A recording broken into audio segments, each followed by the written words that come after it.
Hi, welcome. Thank you for joining me for my talk, Listening and Staying Agile During COVID-19. I'm Susan Rivers, Executive Director and Chief Scientist at the nonprofit iThrive Games Foundation. Our mission at iThrive is to prepare teens to thrive by meeting them where they are and working in partnership towards a world where all have the voice, choice, and agency to reach their full potential.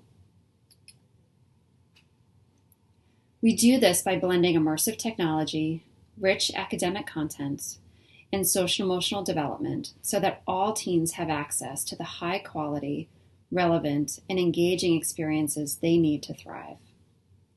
Our focus, until March, had been designing for physical classrooms where students and teachers shared a physical space. And then suddenly,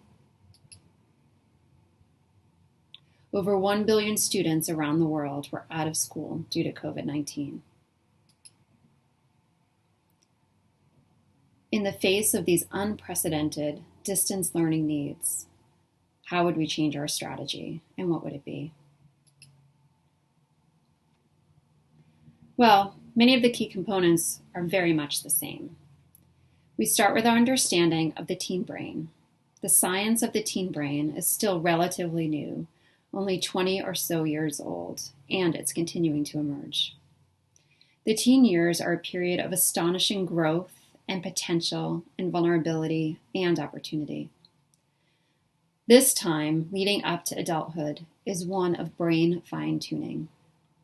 The teen brain is strengthening neural connections that are used, and it's pruning those out that are not. Teens are absorbing new information at astonishing speeds. Taking risks and exploring are hardwired into the teen brain. And we know that habits formed in the teen years can last a lifetime. When we design experiences for teens, we know that it is critical that those experiences build competencies, skills, knowledge, and practices.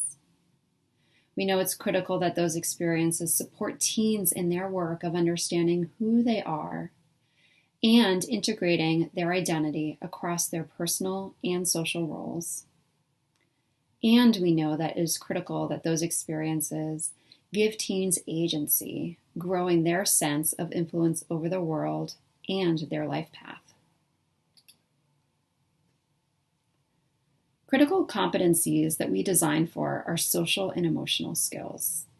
We design experiences that give teens the opportunity to develop their self-awareness, self-management, social awareness, relationship skills, and responsible decision-making.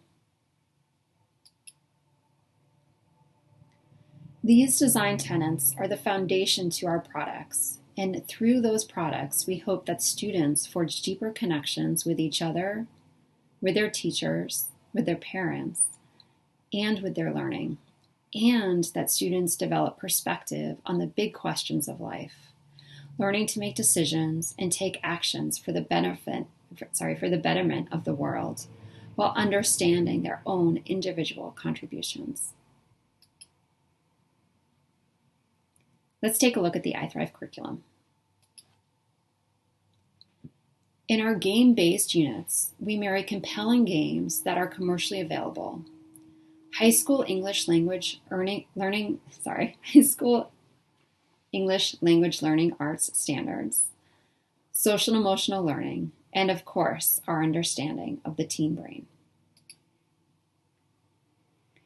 In the unit Museum of Me, which we created with educators and game-based learning experts Paul Darvasi and Matt Farber, we selected the award-winning game What Remains of Edith Finch. We designed a 14-lesson unit for ELA classrooms where students play the game as a group, with students taking turns controlling the game while the class watches on the big screen at the front of the classroom. Across 3 to 4 weeks, students assess and explain environmental storytelling in the digital age. They analyze how objects, environments, and the stories we tell communicate identity. They reflect on and express their identity through a culminating creative project.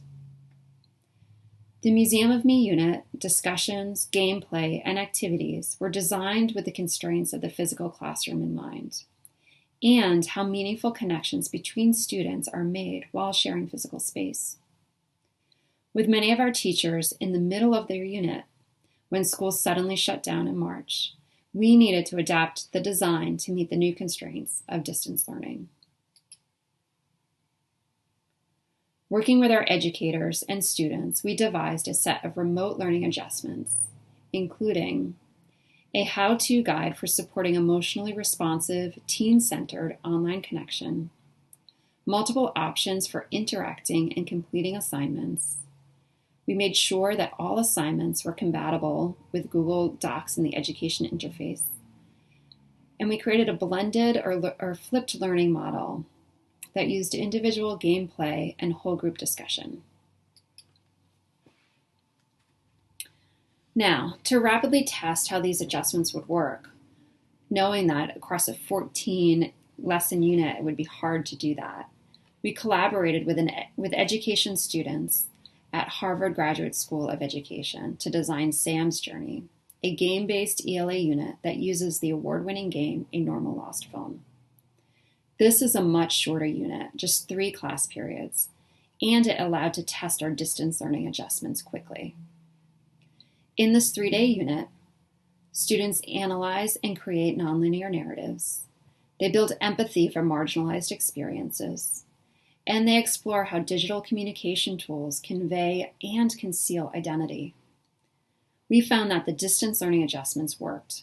Students and teachers felt more connected to each other and more engaged in their learning. All right, let's look at the iThrive sim. So about a year ago, we became really interested in the promise of role-playing simulations for creating meaningful experiences for teens. In our research, we found that they can be designed to engage students in a new way of learning, challenge students to strategize, research, and compromise.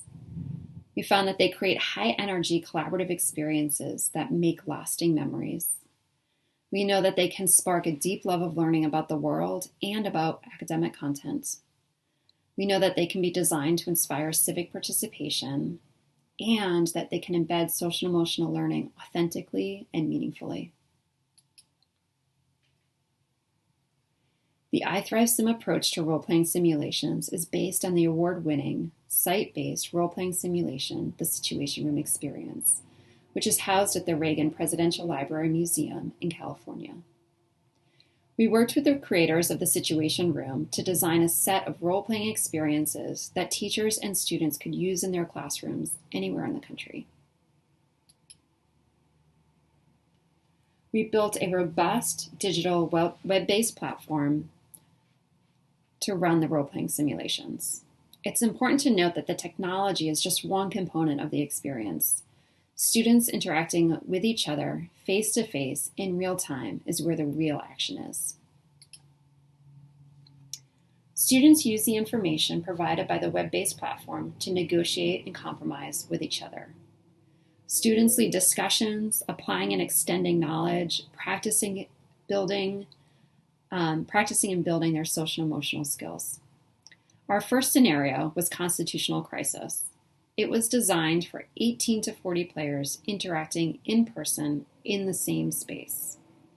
As we were getting ready to test it in the classrooms in March, school suddenly closed.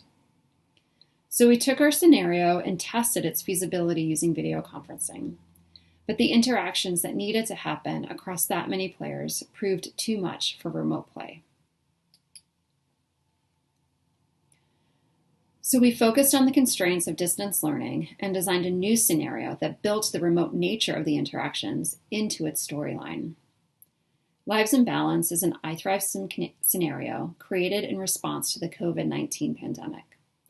Players in this scenario explore the constitutional limits of federalism while weighing the consequences of opening a closed economy against the health of a nation. This scenario is designed for just 6 players. The premise of the scenario is that a coalition of 4 state governors plus 2 federal officials, one from the CDC and one from the Commerce Department, is meeting via video conference to make decisions about opening the economy back up after statewide closures due to a global pandemic.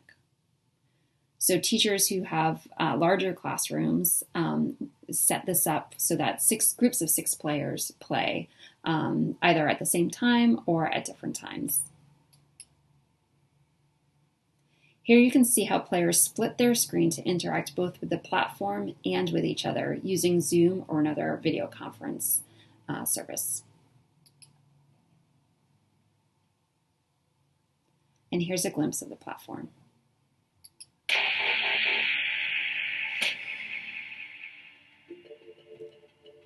So students sign in using an ID name or number. Teachers create unique games for each group of 6 students in their class, and they can also observe the gameplay as it happens. Each player is given a role assigned by the teacher or randomly. They receive information about their character, their relationship with other characters, the goals that they have during the game, as well as other background details and personality. Each player receives a set of documents unique to their role, both at the beginning of the game, and then they get more documents and images as the game progresses.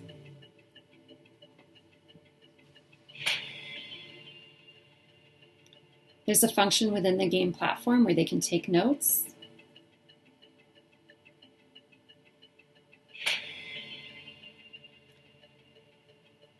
There's a social media function of the game where players are both receiving messages from the public, from other government officials, and each other.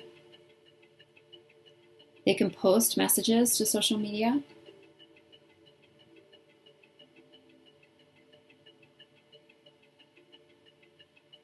And they can directly message other players in the game.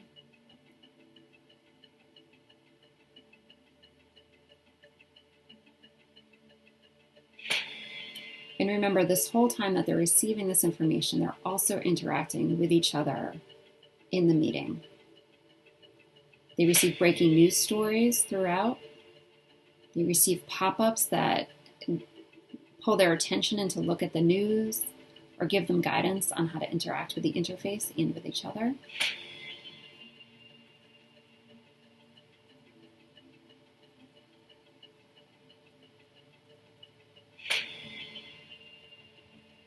And at 2 points during the 40-minute gameplay, they need to make decisions. They each have their own decisions to make, and their decisions impact both what happens next for them and for the other players.